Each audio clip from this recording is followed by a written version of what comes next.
It's 2020. We are doubling down on crew. We are doubling down on equipment. It is the last year on that creek, come hell or high water. All we have to do is put gold in those sluice runs.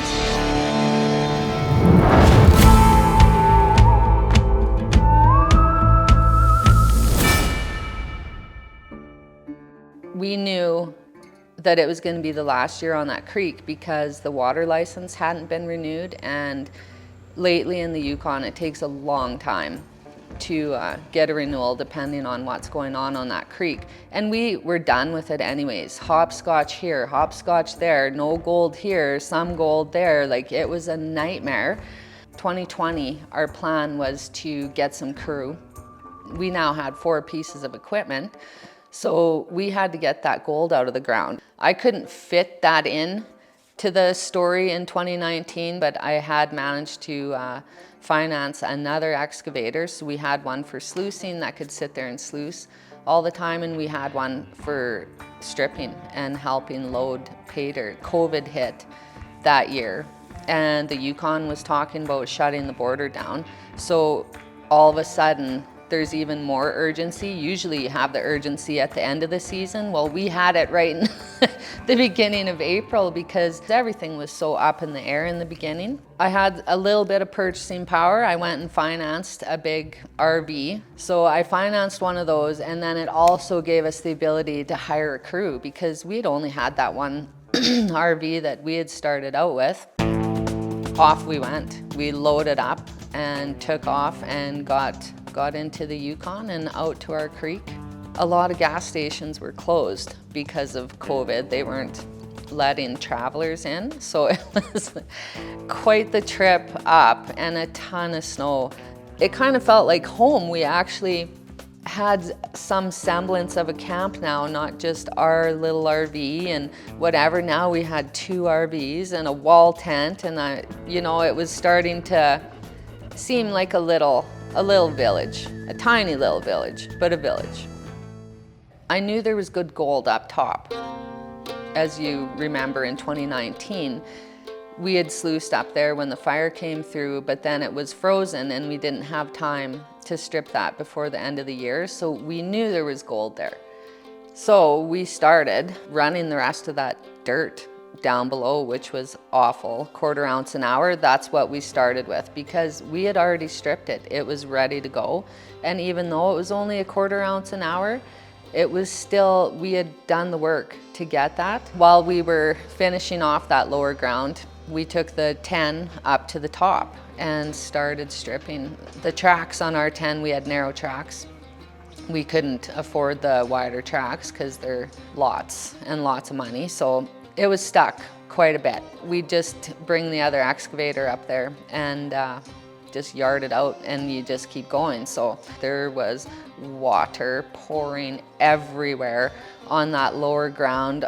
We were stuck in our quads, we were stuck in the truck, the 10 was stuck. It was a nightmare. On the one hand, a gold miner always wants water. You need lots of water to be able to sluice, but this was taking it to a whole new level. So we did a bunch of testing, made sure our sluice mats were sparkly clean and free of any kind of debris whatsoever. Started locking onto the pay streak, and so we just started stripping. The Holey roller, it was as thin as a pop can. I knew I needed to get another sluice plant. I had been talking with the guy that I had bought this first one off of, and he said he had another one. So we made a deal, and he let me pay it off over the summer, and it was gorgeous.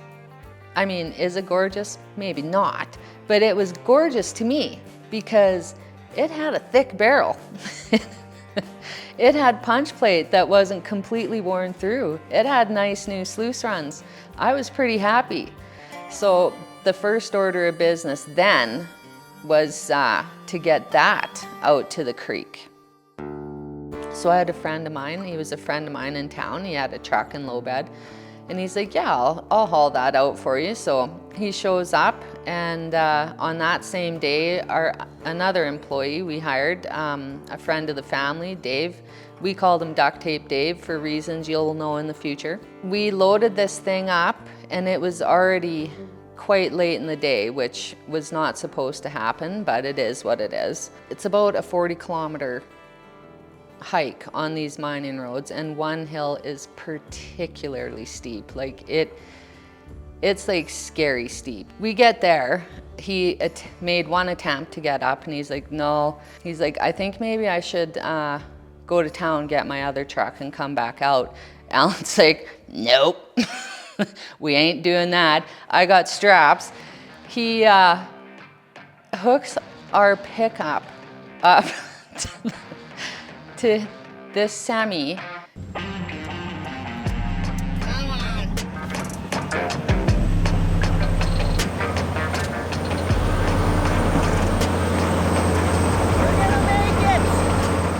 And poor Duct Tape, we're like, we might need your truck too to get up this hill. How do you feel about that? And he kind of looks at us like, what am I doing? What have I gotten myself into? But he was game. He went, yeah, why not? So here we are, our two trucks in front of this rig, and we pulled that thing up that hill. These two pickups, pulling a semi, pulling a wash plant with a conveyor belt still on, up this steep hill. Like, that should have been an advertisement for Ram, I swear to God. Like, that was just epic, and probably one of the more fun things we did that year, because we did it, we got it done. We got it out there because we had to get sluicing. So not only do we have a new wash plant, now we have some crew. We have Dave, and then a week later, we had my nephew Thomas decide to join us. So now we were crewed up. We had a person for each machine, and we were ready to roll. Like, let's go, let's get this season done. Like, I always thought maybe we could just do this on our own, like Alan and I. It would just be a nice lifestyle. But I also had aspirations, and so did Alan. We wanted to set the world on fire. And once we got this first set of crew, now we're ramping up. We can really see if we can make a go of this. Go big or go home, right? Like, you can't have it both ways. You go full out and try and make a big success of yourself, or you stay small and just, you know, kind of plug away, but that's not our style, so we went big. Putting this new wash plant together, it was quite a task, because we didn't know all the ins and outs of this one. Each sluice plant is different. We were learning as we went, and just to get the pitch right and everything, it was a huge learning curve.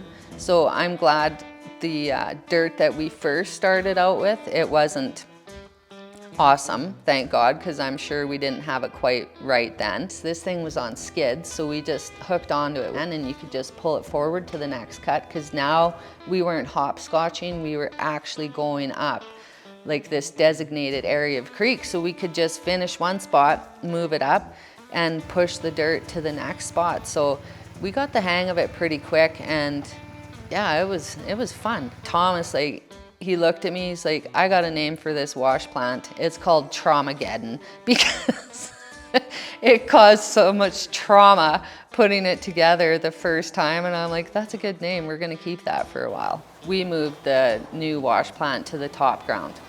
There's nothing like really that sense of running that first dirt when you know, like, it's taking you 2-3 months to strip it and get it thawed and ready to run through that wash plant. So that was a really exciting day, and it started out okay.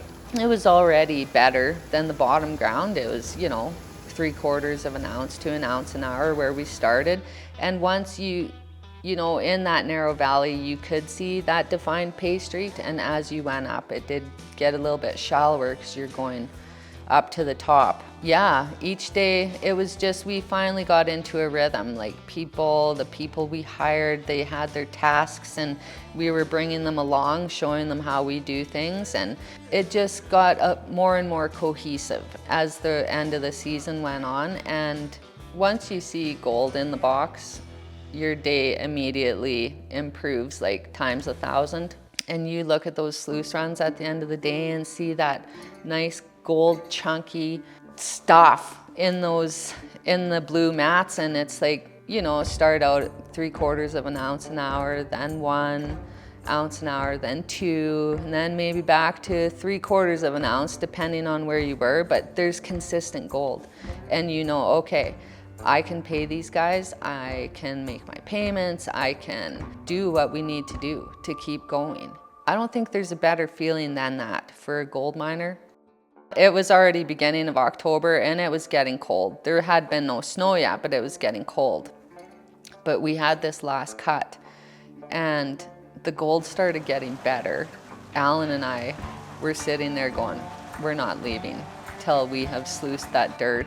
I don't care what it takes. We are sluicing that dirt because it was the best dirt we'd had all year. So we would maybe be able to start up by 1, 2 in the afternoon. You're out with the tiger torch, thawing the sluice runs, get it running, get everything thawed out. We'd take up hot water, thaw out the mats, start her up, and we would maybe be able to sluice till 8 o'clock at night. And then it was too cold. The barrel was spinning out. So we knew it was our last day. It was done that year. There was no water license for the next year. We had to get every last speck of dirt that we could out of there because we knew it was good. And so it was like, okay, let's go people, get up, let's get to work, let's get this barrel turning. It was almost becomes a contest. How much can we do? How much can we push ourselves?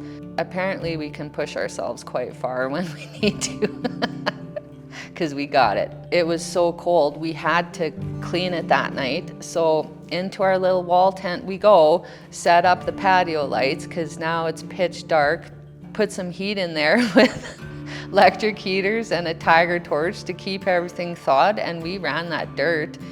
And there was 40 ounces in that final cleanup. Like, you want to talk about a comeback year? That was a comeback year. that was a nice way to go home, let me tell you. 2020 was our comeback year. When you go through a year like we did the year previously in 2019, when you have the will to go forward, a lot of good things can happen, and it happened for us that year. We had our mojo back. We were back on the gold. We could go home with our heads held high. Just that sense of knowing that you're gonna be fine. And next year, you're on a new creek, and that's even more exciting. It was just that sense of peace. You didn't have to worry about how you're gonna make it through the winter or how you were gonna make your payments or any of that. So yeah, 2020 was a great year. In next week's episode, we are in the year 2021. We are moving to a whole new creek, so have a whole bunch of really fun challenges that go along with moving your operation. And we welcome 2 very well-known visitors who help us along on our journey. Until then, my friends, may your beer be cold and your pans heavy. Cheers.